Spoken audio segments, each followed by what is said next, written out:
We're very pleased, very pleased to be kicking off the 2010-2011 Legislative Breakfast Series this morning. TwinWest Legislative Breakfast Series is Minnesota's premier legislative and political forum. Each breakfast unites compelling and well-known speakers and state legislatures and business leaders from across the Twin Cities. This series strikes a balance between public policy and intriguing dialogue while presenting the opportunity to develop strong relationships with legislatures and public officials. It is my pleasure this morning to introduce this morning's speakers. State Representative Ann Lenczewski was first elected in 1998. She represents House District 40B in Bloomington. Ann graduated from the College of St. Benedict with a BA in psychology and attended the Humphrey Institute at the University of Minnesota studying public affairs. Representative Lenczewski serves as the chair of the House Tax Committee and was chief author of the 2010 Jobs Bill. Please join me in welcoming Representative Ann Lenczewski.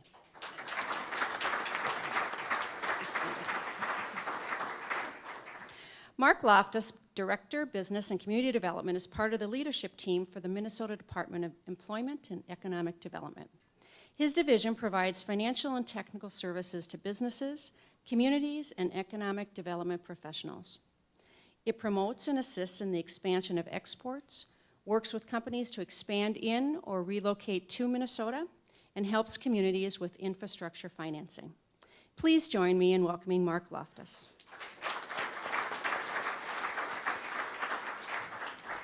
Following the PowerPoint this morning, we will open it up quickly to questions, and they can be anything. They can be anything you feel comfortable asking. Is that right, everybody? Okay, perfect. All right, here we go. Thank you. Thank you so much, and thank you for having me, and I want to especially thank Judy for inviting me. You know, you are so lucky to have Judy. She really bridges the gap between government and business. She's a locally elected official, so she understands how we're all thinking, and it's really nice to have her at the Capitol. She's very skilled, and she's doing a great job with all of you. I also want to thank all the board members of the chamber. I served on my chamber board, the Bloomington Chamber, for a number of years, and I know it's a thankless job, and you're doing very serious work, and it's very nice to be here with all of you. I do want to just, before we start, and I'm just going to whip through this real quickly so we can have a discussion. I think that's the better way to deal with this. I want to thank my colleagues who are here. All four caucuses are represented here, Democrats and Republicans in the House and Senate. Everybody worked really hard on this. They really did. Yes, we didn't get every single solitary vote, but this bill passed with overwhelming bipartisan support, signed by the governor early in session. So it was interesting to listen to the poll, and I agree with Terry, tough crowd. I'll tell you, often folks, you know, we don't get a lot of reporting on what we're doing well. We passed a significant jobs bill, early, not late, early in session with members of all four caucuses, not only voting for it, but working diligently on it. And I also want to thank Mark Lofthus and many of you here who know that each piece of the jobs bill had subgroups working on these things. Representative Loon mentioned, you know, being on the tax committee, and Representative Loon knows everybody on the tax committee was working on this baby all the time. Whether they ultimately voted for it or not, this is the grand compromise. This is what government does. And so there are times we work very well together. It just doesn't make that good of a story. And so this is one of them. I will tell you on the jobs bill, just one way to think about it from my perspective is it's a compromise between free market capitalists who prefer to not engage in the economy from government's perspective and let the markets work, and those who want to micromanage the economy, pick winners and losers, do all kinds of things. And surprisingly, I'm one of the people who thinks we should be sort of hands-off, so this was a difficult process for me personally. And I think people would recognize that I was a gatekeeper in saying no to lots of ideas people had because they all cost money. That's just the truth of it. When someone doesn't pay, someone else does. So we had to be very surgical. We had to listen to, as Representative Zeller said, all of you, to try to figure out what we could do. So this is the product. There is not a legislator who voted for who likes everything in it. The governor didn't like everything in it. I didn't like everything in it, but that's how the process works. So at least we've got something for you. So I will just quickly go through it. And I'll see if I can make this work. So the setting, of course, was the recession. And I think we all know what that's all about, so we don't need to discuss that. But we got to session, or even before we got to session, we realized we really need to do something, and all legislators were saying this. So what happened is we got our Department of Economic Development, Steve Hine actually was the person who brought us the numbers, and we saw what had happened to unemployment, 88%. It's shocking, just shocking. Particularly the construction sector was in a very difficult way. Now the preceding session, there was a lot of discussion about a lot of things that ultimately became law and a lot of rejection about a lot of things that didn't become law. The Senate passed a very, very aggressive jobs bill. And I will tell you, the House was unwilling to go along. First of all, there were a couple big problems. One, we didn't have any money. The bill ranged between $100 to $250 million in what the Senate had passed, so there wasn't money to do that. Secondly, there was a loan guarantee proposal that was a major component of the Senate bill, and what that was really designed to do is step in where the banks were not and lend credit to get things moving. And the House was not willing to do that either, and I think that was sort of the free market debate about, should government take on risks that even the bankers won't. We had a lot of testimony on that. So what happened then before we even came into session from the House perspective, Speaker Kelleher created a jobs task force. Many members served on it. We had a lot of days with long hearings. We heard from everybody. And really what kind of happened in that process is we morphed into just a short-term jobs effort to long-term as well. Lots of the testimony was things that were not short-term jobs recession responses. Folks wanted an angel investor tax credit. That does nothing for short-term jobs. Folks wanted an R&D expansion. That does nothing for short-term. We were trying to stick to just short-term. What can you do in 2010 and 11? And what became clear, I think, to most members who are in sort of the reasonable middle, that there's not a lot states can do quickly.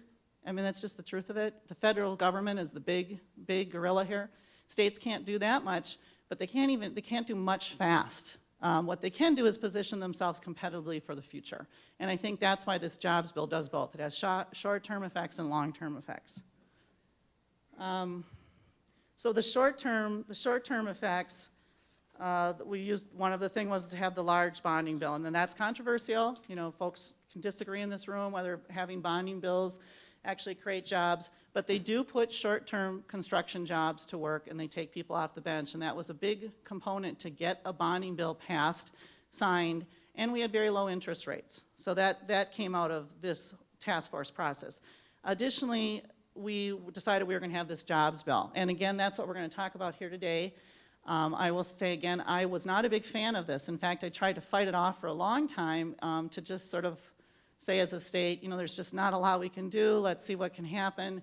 But we just had too many people who wanted to do something, so I made the decision, let's try to narrow, do something reasonable, affordable, with the best data possible that could work. So that's kind of how the House went from there. So goals, I mentioned this, we had both long-term, how are we going to position ourselves competitively, and short-term. Again, we thought we'd start out with short-term goals, but we ended up with long-term goals as well. Let's see, sorry, my notes here. Here we go. So, I guess I'm not seeing the same thing here. Am I doing something wrong? Oh, here we go. Sorry about that. Long-term jobs. So these were the main provisions that, I think I'm okay. These were the main provisions that were intended to create long-term jobs. The angel investment credit, the R&D credit, CAR Z for the Ford plant, this was a governor's initiative, and Job Z benefits for a wind turbine project. There was also some permanent tax increment finance changes. Most of the tax increment finance changes were short-term. So on to the angel investor credit. Mark Lofthus is here, and I think the best way to save time so we can get to questions, we'll have Mark talk about that. That's his office that's going to administer that, and I just want to say again, this was a very difficult part of the session. The public should know that so much of what happens at the Capitol is a lot of assertion with not a lot of data. And so we had sort of the ends of the spectrum really creating a lot of havoc as we tried to work through this system to try to make the best possible angel investor credit we could. I had an opinion that was different than some. In the end, we all compromised, but it was difficult to get people to actually listen to each other. There was sort of the name calling going on outside the arena, which is very distracting to legislators and disruptive, and I really thank my colleagues for getting through it. It was not the most professional process, but we did get through it and the bill is signed, and I think we're going to have about one of the best angel investor credits in the state, and I think in the country, and I think Mark Lofthus can tell you why. We really protected the taxpayer in this new credit. I'm not a fan of credits, but this is what's key, is we are sunsetting it, studying it, and unlike Job Z, we're going to make people show it worked before we put more money into it again. And then we have some other things, refundability, that'll make this a very attractive vehicle for Minnesota, and I think we've got an excellent product as a result of a lot of going back and forth. R&D. This will be, of course, the big issue for all of us in taxes right now is what's the Congress going to do? I mean, are they going to let all the Bush tax cuts expire? Are they going to keep some? Or are they going to get rid of some? What's going to happen to the R&D credit? This is really the thing that drives states. It's what the feds are doing on all these things. So now this will leave the R&D credit up in the air. But I think with our change to the R&D credit, and the governor was very helpful on this, I would argue we're going to have an even better R&D credit than we have now, and we may be the only state in the nation who's going to have a refundable R&D credit. There may be some other state, I'm not aware of one, but we're probably going to be the only, and that should make us even more attractive than we already are in this regard.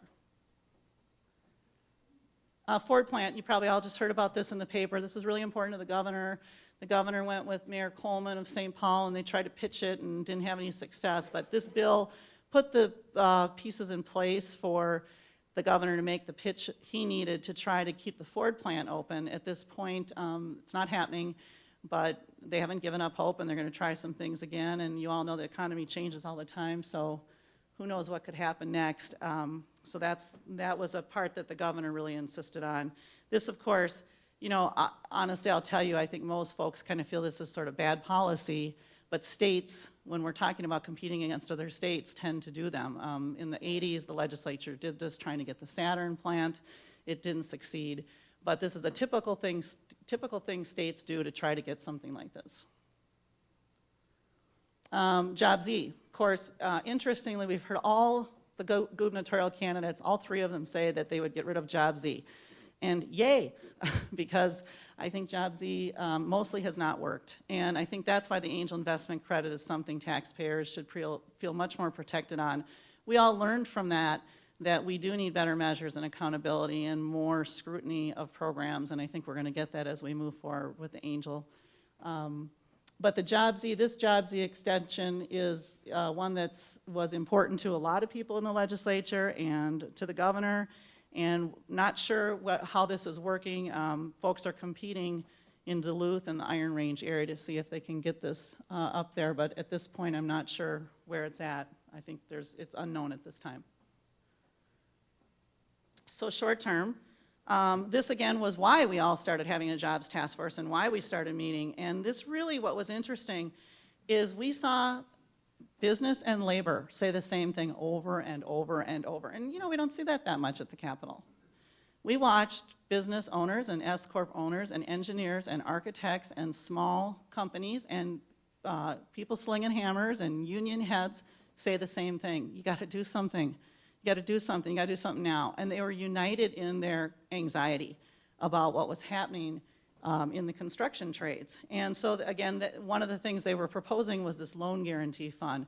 I asked the presidents of banks to come in and talk to us about that, and we all know that the Congress had to deal with the problem of too much debt out there, and banks have been reined in, and the bankers said, look, we're not doing a lot of debt because there's a lot of vacancies out there, and we're not going to take these risks, and even if you back half of it with a loan guarantee fund, we're probably still not going to do it.